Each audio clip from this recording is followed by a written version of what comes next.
Coming up next is Dr. Dave Burrows. He's going to be speaking on the priority of leadership in nation building. I'm just going to give a brief bio of Dr. Burrows. So Dr. Dave Burrows currently serves as senior pastor of Bahamas Faith Ministries International, which was founded by the late world-renowned visionary and leader, Dr. Miles Monroe, whom he succeeded.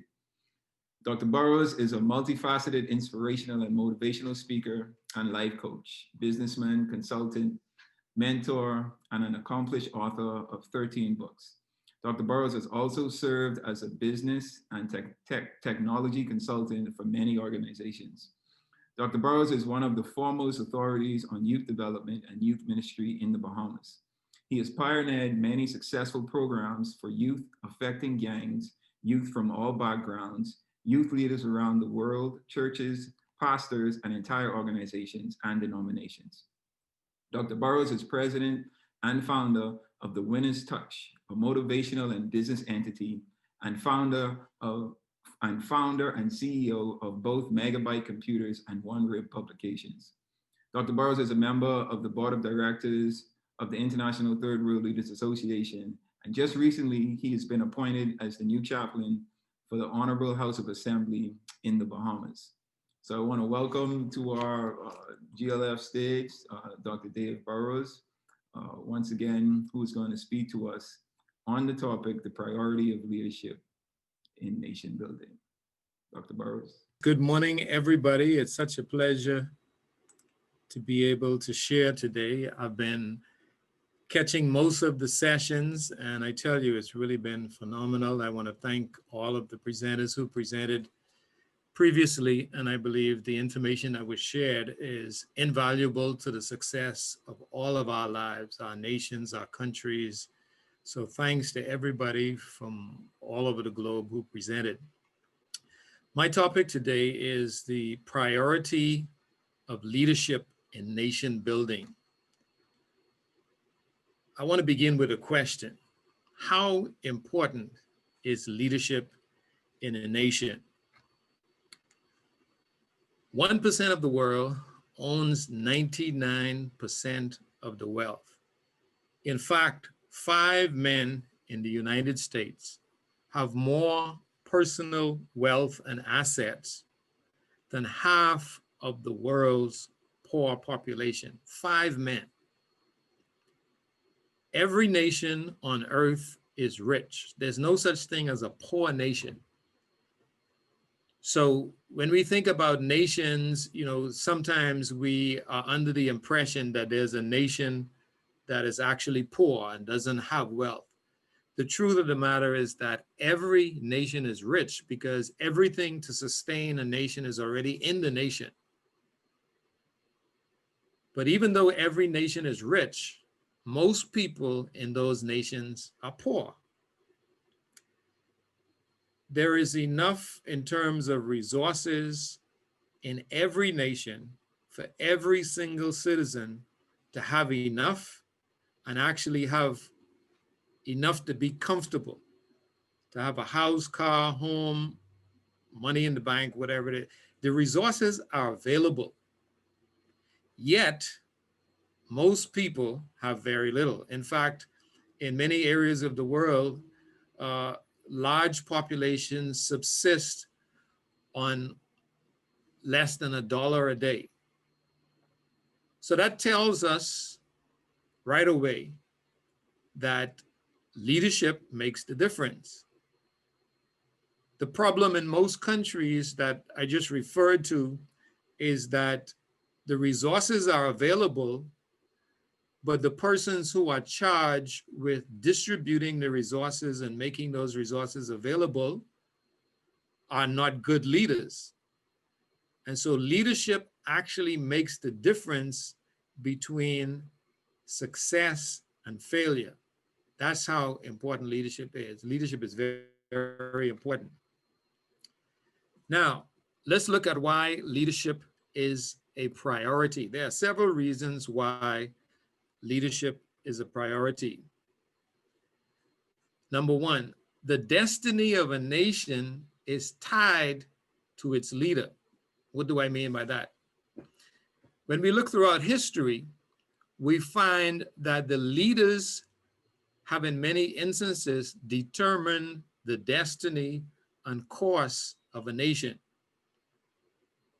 Let's pull out some examples, both current and prior. We have someone like Hitler. Hitler was not even German. He was actually an Austrian. And he became the leader of Germany, and he changed the destiny of the nation. He actually took the nation down a path to destruction, not single-handedly, but he was the responsible individual for making it happen. So a leader is really important when it comes to the destiny of a nation. In our current environment, we look at someone like Vladimir Putin. Vladimir Putin has made a decision to re-engage in what you would call the Cold War strategy, where you had two global powers fighting for control of the world. And so he's taken the Soviet Union from a pretty much kind of a passive position in that realm to a much more aggressive position. In Turkey, the leader of Turkey has also shifted the direction of the nation. So he's taken the nation from pretty much a secular democracy, and he is now turning it towards a religious kind of theocratic environment like many other nations in the Middle East. And it's a major shift for Turkey. In fact, what they have done is, I think that there was a church that was established many, many years ago and was a kind of a museum of sorts, or a special holy site where Christian tourists came and viewed it. It was an historic Christian church. He turned it into a mosque.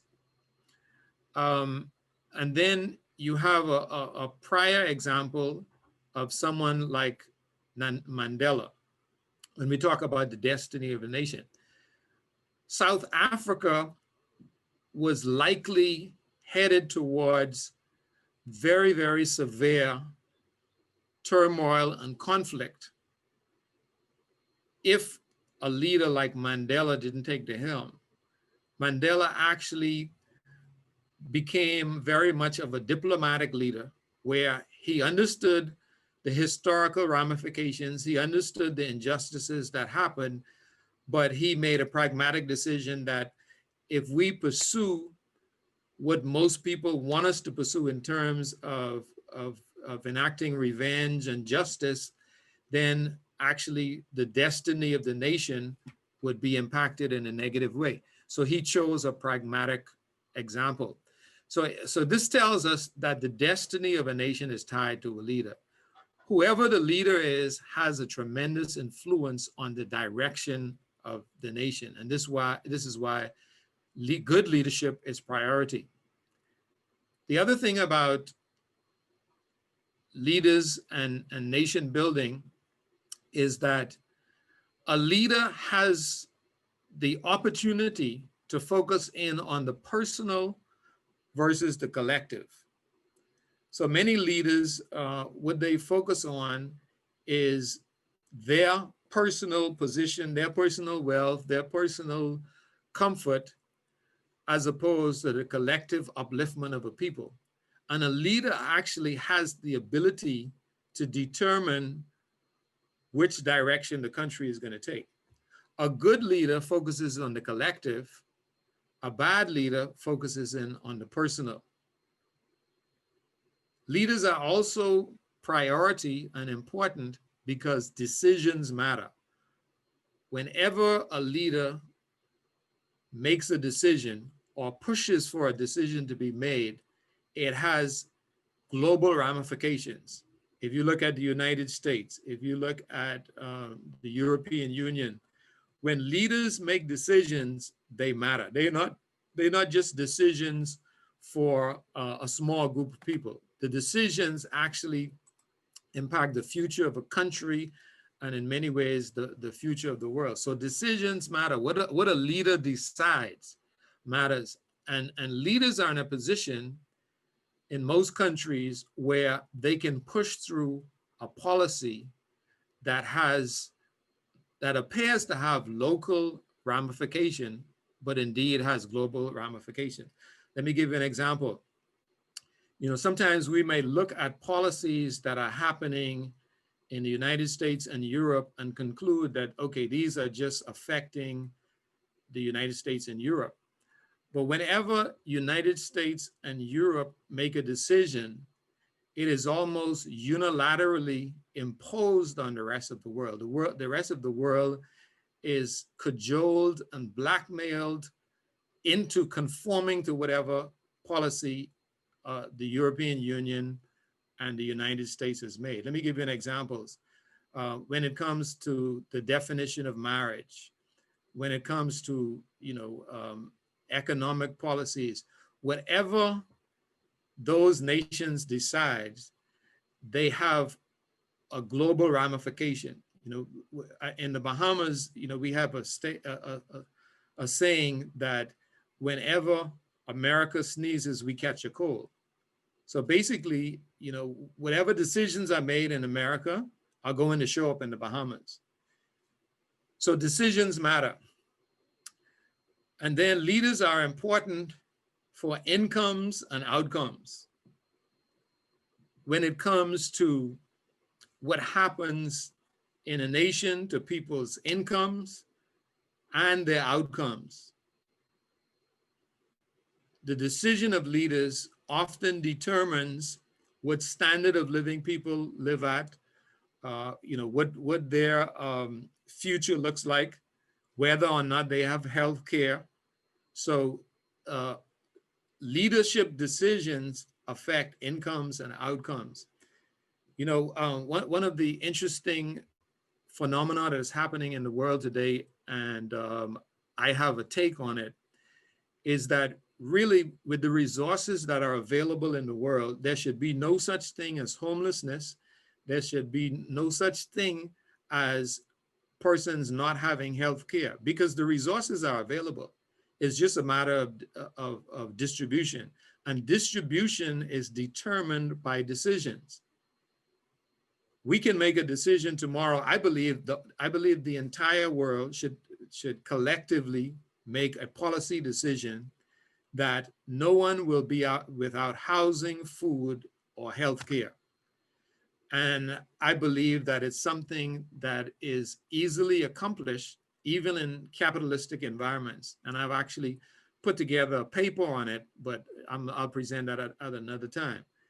But when leaders make decisions, it affects incomes and outcomes. The other important thing about a leader is that who is lifted up as a result of that leadership. A good leader causes everyone around them to be elevated. A poor leader causes everyone around them to be suppressed. So leadership is critically important. Now, let's talk about how good leaders build nations. How good leaders build nations. And we're talking about the priority of leadership in nation building. How do good leaders build nations? Whenever you have leadership, leadership normally falls into two categories on the spectrum. And some leaders can be in the middle, some leaders can be opposite, and so on, but it normally falls between one or two.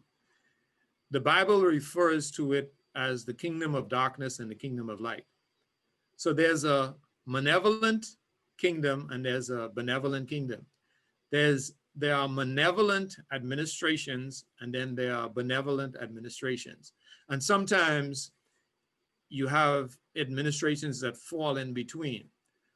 But the key to a successful nation and the key to successful nation building is for a leader to be of a benevolent persuasion. Benevolent means people benefit. Malevolent means people are harmed. God is a benevolent leader. So we never have to fear, we never have to worry about suffering under his leadership. The devil, on the other hand, is a malevolent leader. And so when you are under his leadership, you have detrimental circumstances that are guaranteed. And we have leaders like this in the world. We have leaders who rise to power, and they rise to power on a benevolent platform and then switch to a malevolent platform when they arrive. So in order for leaders to be effective in building a nation and to building a nation that is prosperous and where people really enjoy the life that they desire, the leader has to be benevolent in persuasion. And we know that benevolence comes from God because God is good. The Bible puts it another way. The Bible says that righteousness exalts a nation. It also says when the righteous are in power, the nation rejoices. So we have to have righteous, benevolent leadership if we want effective and good nation building. The second issue is very obvious, but often still overlooked. And sometimes leaders rise to power and we allow them to exist without enunciating their vision. As people of the world, one of the things that we must hold every leader accountable to is, first of all, to present a vision, and secondly, to adhere to their vision or explain why they haven't adhered to their vision. We know that without a vision, people perish and people are destroyed for a lack of knowledge. So a good leader who's building a nation, he has to come to the table with a vision for the nation. And that vision has to be examined. That vision can be revised, it can be updated, but it has to be presented at the beginning. You can't have an effective nation without an effective vision. The second part of that vision concept is executable plans. You know, one of the interesting things about building a home or building an office building is that whenever you're building, you have to present the finished product before you start. A leader who wants to lead a country, he should show the country what it looks like under his leadership 10, 15 years from now before we ever vote for him. In the same way that a building has to be presented in its finished stage before you begin, is because the regulators have to give approval. In this case, in democracies, the people are the regulators. And so the people have to say, okay, this plan is approved. And once those plans are presented and approved, of course, they can all be amended, but we have to see those plans. When we don't see those plans, when the vision is not clear, then we are almost certain that the nation is in trouble because that leader doesn't understand the fundamentals 101 of leadership. The other issue that's important for nation building is accountability and leadership. Leaders must be accountable because without accountability, of course, we know what happens. When there is no accountability, then it means it devolves into a dictatorship where the leader does what he does and there are no consequences for it. So we have to have built-in accountability, and we have to have a leader who understands and perceives that accountability as an important issue for him. Whenever a leader doesn't see accountability as being important, we know that that country is in trouble. Another very important aspect of leadership is that a leader often determines whether a nation is going to be structured on virtue or vice. In the Bahamas right now, we are facing some major challenges, and we have faced major challenges over the last, I would say, 10 years. And I remember Dr. Monroe was someone who stood up and asked for accountability. And a part of that accountability was, how are we building our nation? Are we building our nation on virtue or vice? As a nation, we were presenting proposals and presenting a vision of a country that is to be dominated by vices rather than virtue. Let me give you an example. So gambling was an issue. You had, marijuana as an issue. You have all of these things and issues. And whereas these are important issues, and, gambling is an important issue, and, whether people have the right to gamble, and all of those are important issues. But if those are your foundational building block issues of the current environment, then it tells us that your focus is on vice rather than virtue. You are trying to determine whether or not a certain vice is acceptable, as opposed to saying, let's find the virtuous building blocks that would establish a society. These things like gambling and drug use and illegal drugs are all important and all a part of the equation, but should they be a priority? Should they be a priority when the nation is facing a crossroads as to whether or not it will be successful going forward? And so a leader has to present things to the population that show not only the vision of the country, but what the moral character of the country is going forward. If we're going to build on vices, then we can pretty much be guaranteed of what that outcome is. And to illustrate that, I want to share a little story about personal character. The personal character of a leader is important because the personal character of a leader has an influence on the character of his followers and ultimately the following of the nation. Now, personal character is an interesting issue because it is very difficult to ask for personal character outside of direct connection to God. So there are levels. If we expect people to be faithful to their wives, if we expect them to be completely honest and so on, that's almost impossible to achieve without, I shouldn't say almost, it's impossible to achieve without a direct connection to God. However, we still have to demand character, because even if a person has some character, the highest level of character is what we should seek for in leaders. So we should ask for personal character because that's going to affect the character of the nation. In this story that I'm sharing, this is an image here of the Great Wall of China. And if we understand medieval times and history, one of the reasons that this wall was built is that cities in those days and countries, they built walls to prevent armies from invading. And if you can imagine the size of China and this wall being built to surround the entire nation to try to prevent invasion, you can tell what a mammoth task that is. And it's really an amazing feat of nature.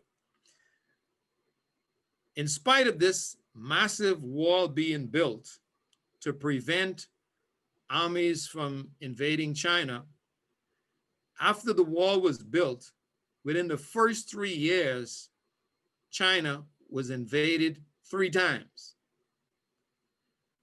China was not invaded because armies scaled the walls. China was invaded because the armies that wanted to get in bribed the gods. So it tells you that you can build a fortress, a physical fortress, but without character in a nation, it could be destroyed from within instead of being destroyed from outside forces. So this is why the character of a nation is important. So when we look at it from this perspective, what is the most valuable commodity in a nation? Is it gold, silver, diamonds, minerals? All nations have resources. Some nations have gold, some nations have silver, some nations have diamonds, some have minerals. In the Bahamas, we have sun, sand, and sea. Every nation has some valuable commodity. And when nations are calculating what is their most valuable commodity, they may look at natural resources. But the truth of the matter is that the most valuable resource in any country is a great benevolent leader. Because when a great benevolent leader is in power, the people rejoice. The people are uplifted. Their lives get better. They are not oppressed. So we have to make sure that we seek for great leadership. Now, let's talk a little bit as we prepare to wrap up on the value of leadership and nation building. And this is where it gets personal. Many of us in nations around the world, what we tend to do is we tend to elect leaders, and then after they are elected, we complain about who we elected. If we want good leadership, we have to be prepared to be good leadership. You can't ask another man to do what you've been equipped to do. If you are not prepared to lead, then you should be quiet. What do I mean by that? Not everyone is going to be able to lead a country, but you can lead something. You can lead your school board, you can lead your neighborhood, your homeowners association, you can run for Congress, you can run for city council, you can have a position of leadership somewhere.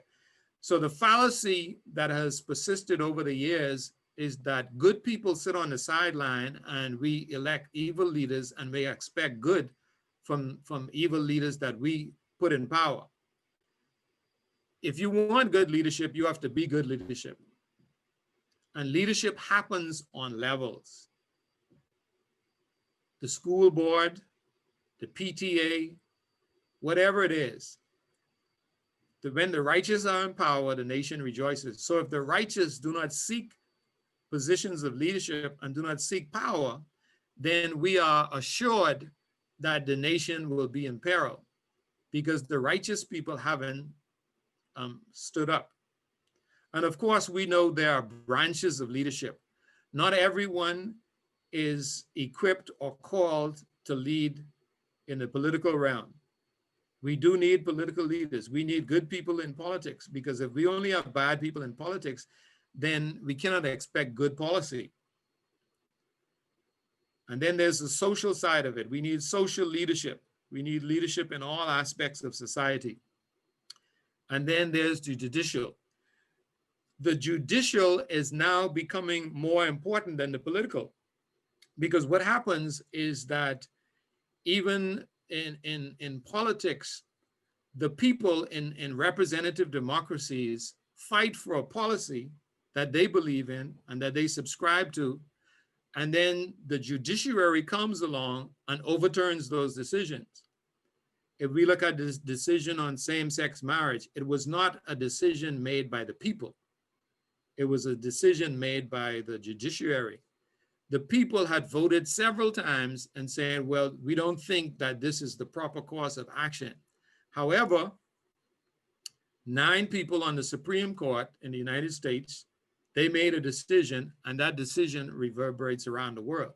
So what does that tell us? That tells us that if we want the right policies when it comes to political, social, and judicial, then we have to be represented in all areas. So we need judges, we need lawyers, we need politicians. If we are not prepared to serve in those capacities, and I thank my previous presenter, Dr. Jordan, who is one who was represented in that realm for many, many years. If we are not prepared to step up, then we have to shut up.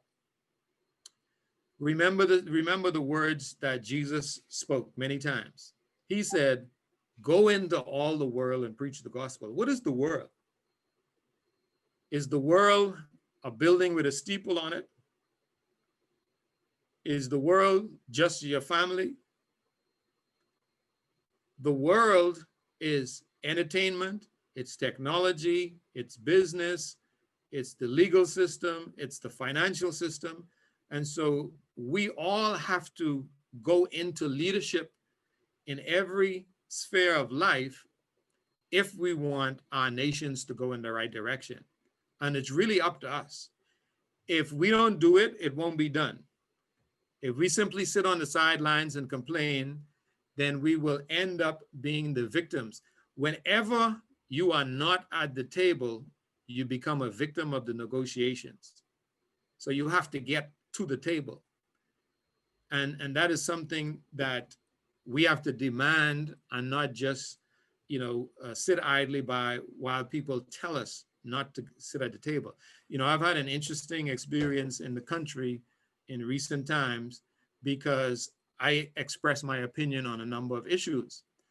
And the retort from the gallery, so to speak, has been, shut up and stay in church. And I had to remind the individuals responding that I don't check out my citizenship at the church door. I'm an intelligent Bahamian. I am impacted by the policies, whatever policies are enacted. So I have just as much a right to speak on any issue that I want to. And in a representative democracy, the people will have to decide. But my opinion will not be silenced because of others who are on the benevolent side who have decided what I should say. So we have to go into all the world and we have to be vocal. Jesus also said this. He said, let your light shine. In other words, make yourself visible. Put yourself on display. And when you put yourself on display, people will see your effective communication. They will see your righteous policy and they will be drawn to it. That's a paraphrase. He said, let your light shine so that men may see your good works and glorify your Father in heaven. So basically, when you go out, you speak, and people see the value in the policy that you speak, because you are speaking the policy that Jesus spoke about, then people have the opportunity to be drawn to it. If you never mention what God's position is on an issue, then people are defaulted to the malevolent position. And finally, I want to say this. Remember your status. In nation building, we have to remember what our status is. We cannot change the world. We cannot change policies because the change doesn't happen through our strength. We are diplomats. We are ambassadors. We are representing a philosophy. We are representing a constitution. And our job is to represent as ambassadors. What the people in our jurisdictions, the people in the countries, because remember, we are not in charge of our countries. An ambassador goes to a foreign country, sometimes hostile territories. And within those territories, he retains the value of the values of the country that he came from. So we have to remember what our status is. Our status, we are ambassadors, we are diplomats. We present our country's policies, we promote our country's policies, and the people in the countries that we are in, they have to decide, what they're gonna do. And we leave the execution and we leave the results up to God. We are not there to do the results ourselves. We are simply up there. We are simply there as representatives, and God is the one who has the authority. As an ambassador, you don't actually have the power. Your power comes from your country. So we have to remember our status. Our status is to go in, to represent, to negotiate, to expound on the policies of our government, and then it's up to God and it's up to the people who are hearing to determine where they take it from there. We cannot force our policy on countries that we live in.